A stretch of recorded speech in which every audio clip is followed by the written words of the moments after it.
Então, hoje está muito simples, muito fácil de você produzir a tua saborosa cerveja artesanal em casa.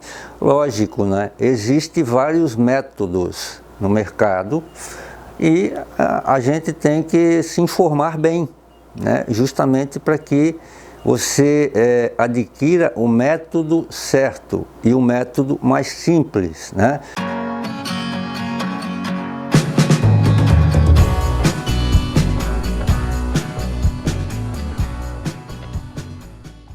Seja muito bem-vindo, seja muito bem-vinda ao programa Derrubando Mitos Cervejeiros. Aqui nós conversamos semanalmente sobre os principais mitos cervejeiros e por que você não deve acreditar neles. Mitos que estão te impedindo ou dificultando a sua jornada para começar a produzir uma saborosa cerveja artesanal aí na sua casa. Eu sou Sandro Rodrigues, mais conhecido como Sandro Cervejeiro, e hoje nós vamos falar sobre o mito número 1. Que mito é esse? É muito difícil produzir cerveja artesanal em casa. E aí? Você acha que é muito difícil produzir cerveja artesanal em casa? Com certeza, eu sei que tem muita gente que realmente pensa isso, né? Muita gente mesmo, tá? A gente tem alguns exemplos aí, né, de alguns colegas que às vezes entram em contato conosco e realmente a gente constata que esse mito, infelizmente, é verdadeiro para muita gente, mas eu vou provar para vocês que a gente pode sim, né, derrubar esse mito muito facilmente. Agora, falando em mito, né, vamos seguir aqui, como diz o ditado, vamos seguir o passo a passo, né? Certo? Então, esse é o mito de hoje, né? É muito difícil produzir cerveja artesanal em casa. Eu vou provar para vocês que não, né? É muito fácil, existe hoje muitas formas, né? E eu vou te dizer a melhor forma de você produzir cerveja em casa sem muito lero-lero, né? Certo? Mas antes a gente vai conversar um pouco sobre mitos, né? Eu acho que é importante a gente entender, né, essa parte, né? Principalmente isso aqui, né? Mas afinal, você sabe o que é um mito, né? Então, é muito falado, né, dos mitos hoje em dia, né? E principalmente nós temos muitos exemplos, né?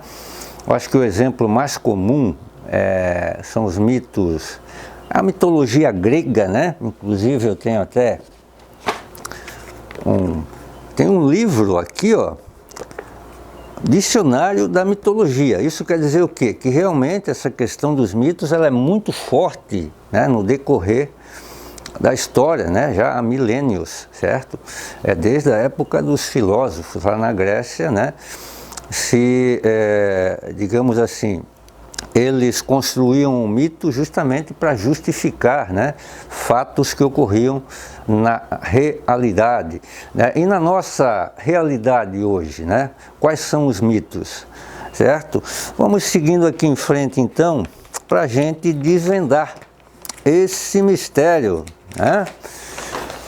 O mundo cervejeiro também tem, né, essa questão dos mitos. Então, a gente procurando, se você for procurar na internet, né, fazer uma pesquisa, o que é mito, se você for procurar em dicionários, né, o conceito, né, vai ter muita coisa, né, conceitual, né, falando sobre o que é um mito, correto? Mas eu, fazendo uma pesquisa, né, eu cheguei a essa conclusão, dentro dos dicionários que eu pesquisei, dicionário Aurélio, Michels, dicionário da internet, certo? Dicionário online, né, que nós temos ali, é só teclar a palavra que a gente quer que vem ali o conceito. Tá? Então, fazendo aí um mix, eu achei que essa frase aqui, ela resume bem o que vem a ser um mito, né? Diz aqui o seguinte, ó, algo ou alguém cuja existência não é real ou não pode ser comprovada, correto? Ou seja, um mito é uma coisa, né, que se constrói, se coloca na mente das pessoas e as pessoas acabam acreditando como verdadeiro. Às vezes eu diria que mito e lenda, né, às vezes eles estão meio que ali, né? Só que quando a gente fala de lenda, correto? A lenda, ela tem um fundo de verdade, né? E o mito geralmente é uma construção irreal, né? Justamente para justificar alguma coisa e colocar na cabeça das pessoas que aquilo que foi construído é real. Então, só vou dar alguns exemplos aqui, primeiramente, falando de mito, lenda, né? Que às vezes essas coisas aí se fundem, correto? E as pessoas acabam confundindo, né? Lenda geralmente é baseado em fato real, né? E é construído, né, uma imagem em cima daquele fato ou fatos, ou uma pessoa, né? Então eu posso citar, no Brasil, eu acho que duas pessoas vale a pena a gente citar que realmente elas são consideradas, né? Muita gente fala que é lenda, outros falam que é mito, né? Dois esportistas muito famosos, um já não está mais conosco, né, que é o Ayrton Senna, certo? Ayrton Senna é considerado uma lenda do esporte, né, do automobilismo, e muita gente constrói esse personagem, às vezes, de forma muito assim, exacerbada também, né? Então ele acaba virando um mito dessa forma, né? E o outro é o Edson, correto? Vocês conhecem o Edson? Pois é. A figura do Edson pouca gente conhece, que é a figura real, verdadeira. Mas se eu falar Pelé, o que vem na cabeça de vocês? Vem uma lenda, um mito do futebol, né? E isso foi construído no decorrer dos tempos, lógico, pelo aquilo que ele fez, pelo que ele representou, uma coisa real, e ele acabou realmente virando uma lenda. Ainda está entre nós, né, essa lenda do esporte, correto? Então, fazendo essa comparação aí, dá para entender um pouquinho o que é lenda e o que é mito. Mito é baseado em fatos irreais, e a lenda geralmente tem um fundo de verdade, né? Então, os dois aí estão bem enquadrados nesse sentido, né? Porque a gente pode chamar até os dois de lenda e mito. Então, basicamente, eu considero, né, que essa frase aqui resume bem, né?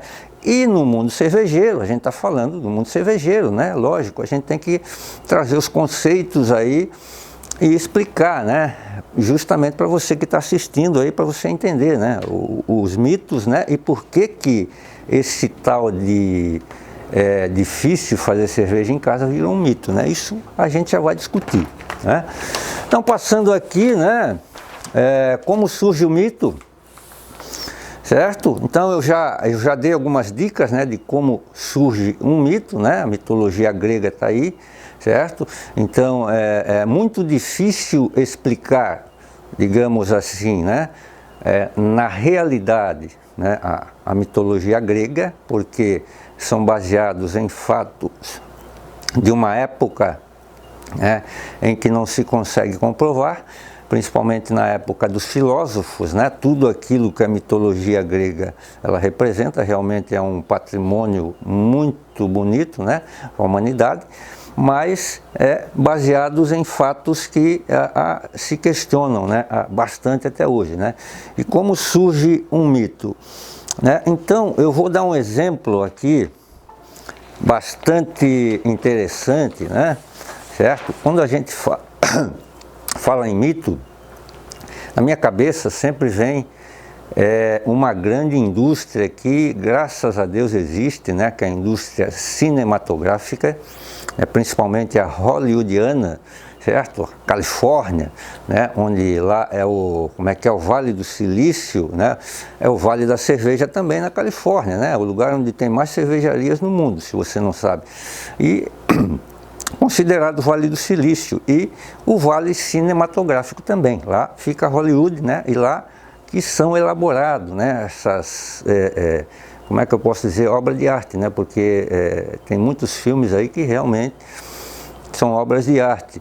E a indústria cinematográfica é uma indústria que transformou muitos personagens em mitos, né?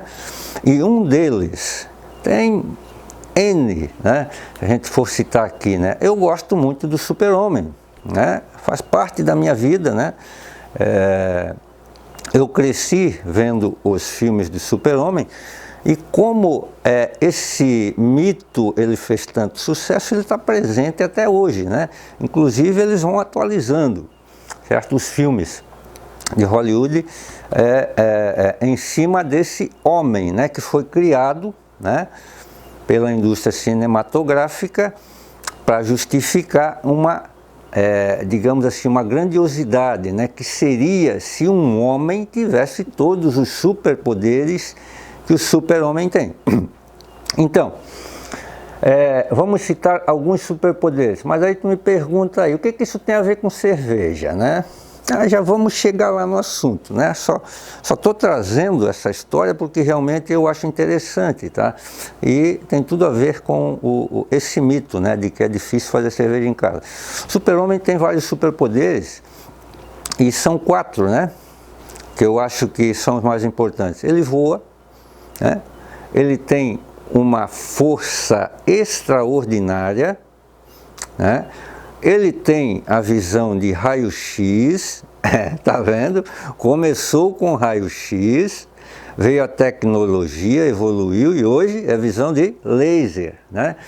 Certo? Ele tem a visão de raio-x, que ele consegue enxergar, né, pelas paredes, mas já foi atualizado também. Hoje ele consegue lançar o laser através dos olhos, né? E qual é o quarto, né? Eu falei que ele voa, tem uma força extraordinária, tem a visão, né, de raio-x e o outro. O outro é que ele é um homem, se a gente olhar para ele, parece um homem comum, né? Mas na indústria não é. Agora, como é que foi criado? Por que foi criado, né, esse mito, né? Um homem com superpoderes, certo? Então, se a gente olhar a realidade, tem um fundo de verdade, né? Nós temos vários super-homens aí pelo mundo. Lógico, não tanto quanto o personagem, certo? Mas vamos, raciocine comigo. Quem foi que inventou o avião, né? Foi o homem. O homem voa, o super-homem voa, né? Quem foi que inventou o raio-x, o raio laser? O homem, né? O super-homem tem a visão de raio-x, de raio laser, né? Aquela força extraordinária que o super-homem tem. Então, é um personagem para justificar o que o homem comum não consegue fazer, mas que o homem comum consegue inventar. Então nós temos, falando da força, as máquinas, né, que destroem um prédio em 10, 15 minutos, que levanta toneladas, né? Então tudo isso é inventado pelo homem. Então nós temos vários super-homens também, né, que tem a cabeça, a mente brilhante e faz com que as coisas evoluam com o tempo. E a cerveja não é diferente, eu já vou falar para você. Aí eu falei do super-homem e nós temos o super cervejeiro, né, que nós podemos considerar, né, digamos assim, proporcionalmente falando, parecido com o super-homem. Por quê? Então, vamos voltar um pouco no tempo, há 30 anos atrás, mais ou menos, década de 90, até um pouquinho antes, década de 80, para você fazer cerveja. Imagine só você há 40 anos atrás. Vamos construir o mito primeiro, né? Então, começamos a construir o mito, que é difícil produzir cerveja em casa. O super cervejeiro, quem é o super cervejeiro? Na época, 30, 40 anos atrás, não existia curso nenhum, né? Praticamente não existia curso, não existia curso, muito menos curso superior, né? Não existiam os cursos que temos hoje, aqueles cursos de 10 horas, de 24 horas, de 30 horas, né? Não existia nada disso. Então, o que acontecia naquela época? O Brasil, por exemplo. O Brasil a cultura germânica, com a colonização, trouxe os alemães para cá com a cultura cervejeira. Então vieram algumas pessoas que sabiam produzir a cerveja, mas existia uma dificuldade muito grande. Aí a figura do super cervejeiro, o que é? Esses colonizadores, aí lá há 100, 120 anos atrás, eles vieram para o Brasil, e depois eles foram se especializar em cerveja aonde? Então, geralmente eram filhos de colonizadores que saíam do Brasil ali na década de 80, década de 70, 80, e iam para a Alemanha, lá na famosa escola alemã da Baviera, a Weihenstephan, iam lá fazer o curso de mestre cervejeiro. Então esse cara, ele virava um super mestre cervejeiro. Por quê? Porque ninguém tinha o conhecimento que ele tinha sobre cerveja. E geralmente esse super mestre cervejeiro voltava para o Brasil e o que ele ia fazer? Ele ia trabalhar nas grandes cervejarias, E aí ficava tudo mais difícil. Quem queria começar a produzir cerveja, em casa, ou enfim, micro cervejaria, então nem pensar naquela época, Então esse pessoal tinha todo o conhecimento relacionado à cerveja e guardava 7 chaves. Vou dar um exemplo: receita de cerveja, como é que é hoje? Não preciso nem responder ainda, Mas há 30, 40 anos atrás era guardado as 7 chaves, Ninguém sabia a receita da cerveja, nem os funcionários da fábrica, Quem sabia era o super mestre cervejeiro, Aí eu estou falando de receita de cerveja, aí nós vamos evoluir um pouquinho, vamos falar de insumos. Nessa época, insumos nem pensar. Por quê? Porque tudo que era produzido ia para a indústria, para a grande indústria, usar, para fazer a cerveja que ainda nós bebemos até hoje, Então, os insumos, quem tinha o poder era a cervejaria. E vamos falar do malte só um pouquinho, O malte era muito difícil você ter acesso a malte. Quem é que tinha acesso ao malte nessa época? Pelos anos 70, ano 80 e até o final dos anos 90. Quem tinha acesso ao malte? Era muito difícil um cidadão comum ter acesso ao malte de cevada, O que acontecia?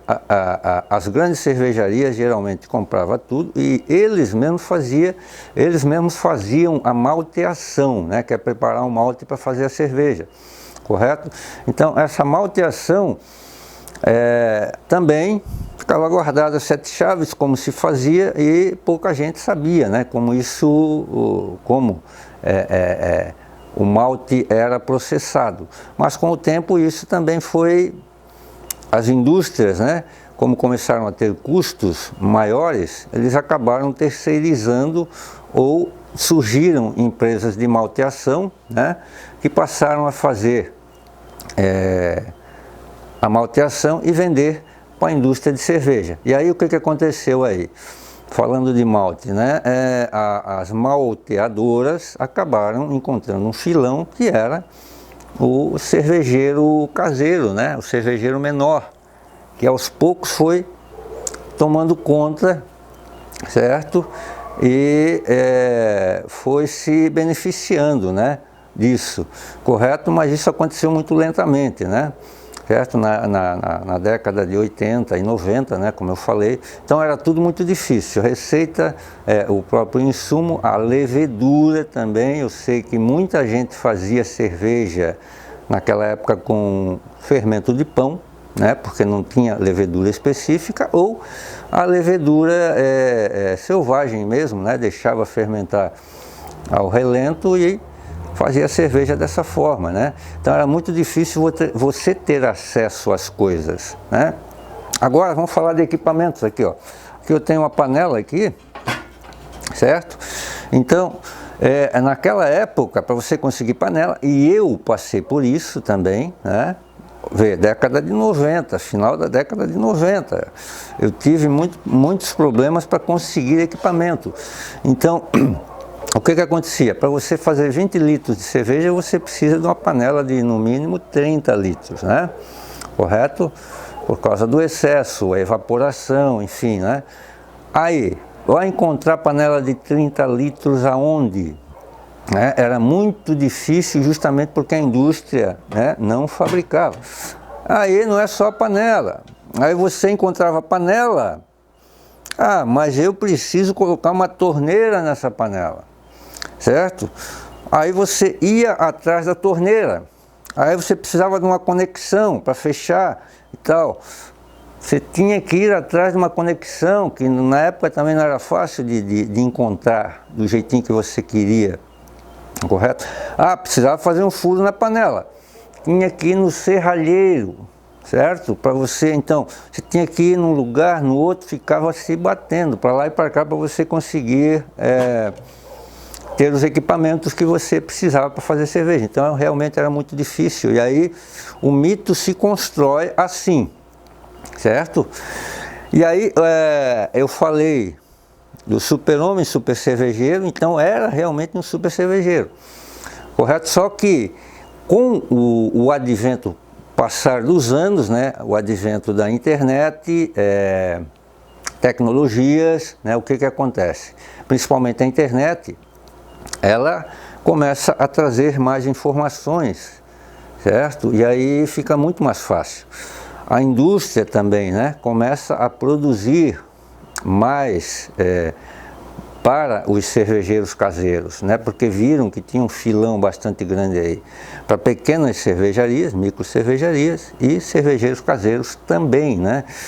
Então a internet, ela ajudou muito, né, a trazer informação, porque às vezes a gente confunde, né, conhecimento com informação. A internet traz informação, pode trazer conhecimento se você quiser estudar, né, alguma coisa relacionada com algum assunto que você queira. Mas ela trouxe muita informação, o tempo foi passando, né, a tecnologia foi melhorando, e aí nós temos hoje acesso a tudo que você quer, você tem acesso, né, pela internet, certo? Você, receita, né? Como eu disse, a receita era guardada a 7 chaves, né, naquela época. Ninguém sabia, né, como é que se fazia uma cerveja Pilsen, muito pouca gente sabia, né, e tinha poucos estilos de cerveja também, né, nessa época aí, há 30, 40, no Brasil principalmente, né, certo? Na Europa já é diferente, né, porque eles já tinham essa cultura, né, arraigada, né, nas famílias, desde sempre, né, em muitos países, não só na Alemanha. A gente toma como referência a Alemanha, né, porque é um país que realmente cultua muito a cerveja, e a maior festa cervejeira do mundo está lá na Alemanha, a Oktoberfest de Munique. Então tem uma tradição bastante grande, e quando eu falo do malte, né, a família alemã, a maior parte é ligada à agricultura, né? Então eles têm aquilo que eles plantam para comercializar, mas a maioria das famílias tem lá o cantinho, lá na lavoura, para produzir a sua própria cevada, assim mesmo. E aqui no Brasil também, eles vieram com essa cultura. Como era difícil o acesso ao insumo, ao malte, né? Super cervejeiro aqui tomava conta de tudo. Então as famílias que vieram para o Brasil, elas vieram muito ligadas à agricultura, e elas acabavam plantando lá a sua cevada e fazendo lá o processo de malteação do jeito deles, e utilizando a cevada para fazer a cerveja. Mas também, já na época, utilizavam o milho e também o arroz, também para fazer cerveja. Certo? Então tá aí, gente, ó, viu como se criou o mito de que é difícil, e realmente era muito difícil. Você não tinha acesso a insumos, não tinha acesso a equipamento, não tinha acesso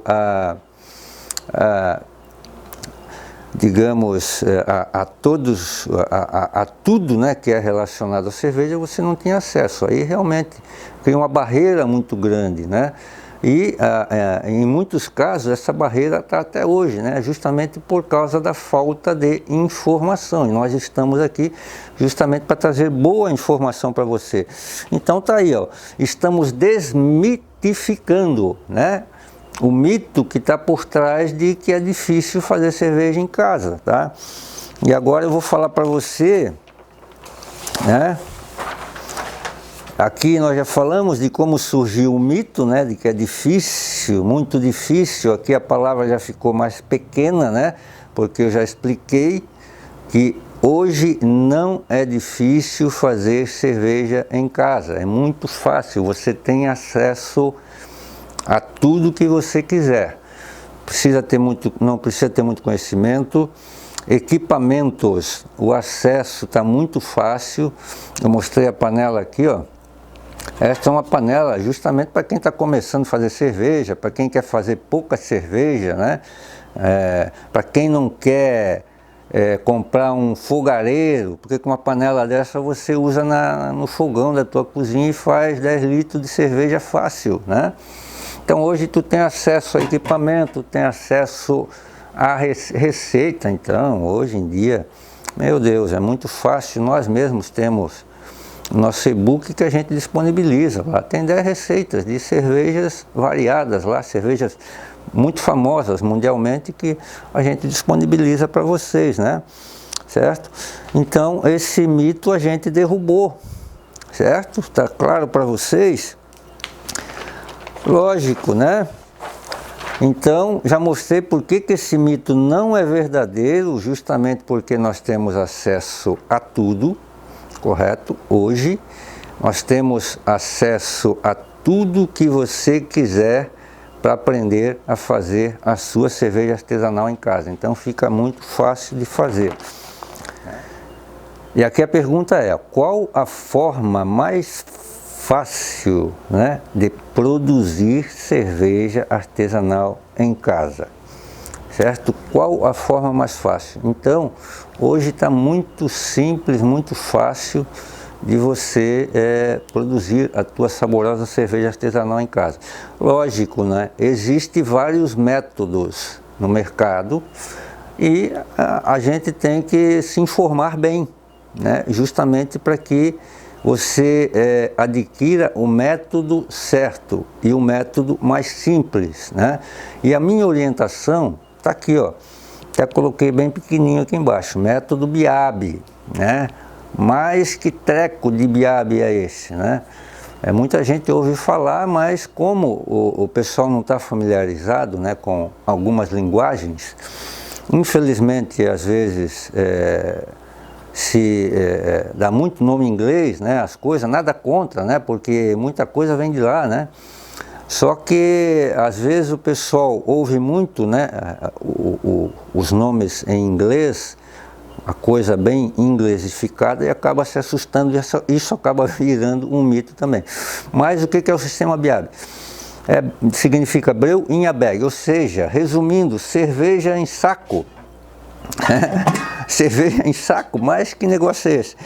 Então você vai utilizar uma panela só, e esse saquinho aqui, ó, vai substituir 2 panelas praticamente, né? Certo? Então você, na tua cozinha, se você quiser fazer cerveja pelo sistema BIAB, né, em outro momento eu posso, né, se vocês quiserem, dar uma aula exclusiva só sobre o sistema BIAB, para realmente deixar você bem informado do que é o sistema BIAB, né?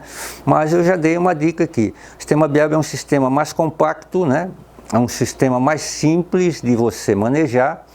É um sistema que você, como eu já falei, utiliza, não precisa aquilo, né, que o pessoal às vezes tem na cabeça: pô, eu preciso ter uma micro cervejaria em casa para poder fazer cerveja. Nada disso, minha gente, né? Então, como eu disse, as coisas evoluíram tanto que com uma panelinha dessa aqui, ó, panela de 15 litros, você faz 10 litros de cerveja dentro da tua cozinha, certo? E sem se incomodar muito, e sem incomodar a patroa também, né? É muito fácil.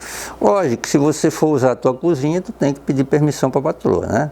E aí depois tem que você aprendeu a fazer, tem que fazer uma cerveja exclusiva para ela, certo? Mas então é muito fácil hoje você produzir uma cerveja de qualidade em casa, né? Então esse mito de que é difícil, não é difícil, né? Eu sei que muita gente, quando a gente fala em produzir cerveja, vem na cabeça um monte de equipamento, um espaço grande, você precisa de uma parafernália de coisa. Não, eu te digo que hoje com uns 6 itens, né, você consegue fazer a tua cerveja. Que 6 itens são esses? A panela, o bag, o fermentador, né? Ó, panela, bag e fermentador. Tá aqui, ó, panela, bag e fermentador. Um airlock, né? Um termômetro. Basicamente isso você vai precisar. E a colher cervejeira, né? 6, eu falei. Certo? Basicamente é isso que tu vai precisar. E pessoal, só para a gente encerrar, né, esse nosso bate-papo aqui sobre mitos cervejeiros, fazer uma comparação, volto à indústria cinematográfica, né, e lembro de um filme que eu assistia muito com a minha filha, né, 2008, né, Ratatouille, o nome do filme. É um filme mais voltado para o público infantil, é uma animação, né? Inclusive ganhou o Oscar, né, de melhor animação de 2008. E nesse filme, né, é um filme voltado para a culinária francesa, né? O filme discute a dificuldade, né, que as pessoas têm, né, quando olham, né, para a mesa de um restaurante francês, né, e aquela comida, né, cheia de coisas, né, comidas muito gostosas, diga-se de passagem, mas as pessoas já criam aquela imagem. Como é que se faz uma comida tão gostosa assim, tão cheia de detalhes, cheia de coisas, né? Então, o chefe Gusteau, né, nesse filme, ele ensina, né, para as pessoas, é um chefe muito famoso, francês, ele ensina e ele diz, né, ele escreve um livro e o título do livro é Qualquer Um Pode Cozinhar, né, como os grandes restaurantes da França fazem. Então ele deixa aquilo bem simples. Lógico, é um filme, né, mas é justamente uma forma, né, de tirar esse mito da cabeça das pessoas, de que é difícil fazer uma comida gostosa, e de que é difícil fazer uma cerveja boa em casa, né?